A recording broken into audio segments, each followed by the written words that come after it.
રાજ્યમાં ટેકાના ભાવે ચણા અને રાયડાની ખરીદીના રજીસ્ટ્રેશન રદ થયા. કૃષિ વિભાગે 1 લાખ જેટલા રજીસ્ટ્રેશન રદ કર્યા.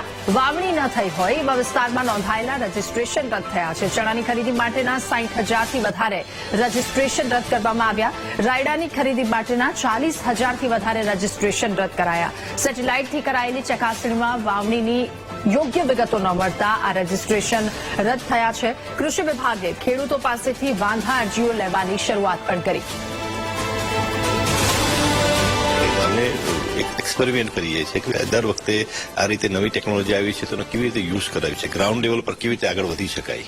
તો એના ભાગરૂપે અમે અમારા ઇન્ટરનલ એરેન્જમેન્ટથી કરતા હોય છે કે આટલા વિસ્તારમાં એવું છે કે જ્યાં ખરેખર ક્રોપ છે એ ક્રોપ આઈધર હાર્વેસ્ટ થઈ ગયો છે અથવા તો નથી. તો એવા સંજોગોમાં અમે એ ખેડૂતોને અમે મેસેજ મોકલતા હોય છે કે તમારી પાસે પુરાવા હોય એ રજૂ કરો અને એના આધારે પછી એને અમે રેક્ટિફાય કરતા હોય છે. એટલે અમારા અધિકારીઓ મારફત એને વાંધા અરજી પણ લઈએ છીએ. વાંધા અરજીમાં જ્યાં સાચા ખેડૂતો પુરાવા સાથે રજૂ કરી શકે તો એને પણ અમે એમાંથી સામેલ કરીએ છીએ કે એમની ખરીદના પ્રક્રિયાના ભાગરૂપે આગળ વધારીએ છીએ. જ્યાં ખરેખર જ પુરાવા ન હોય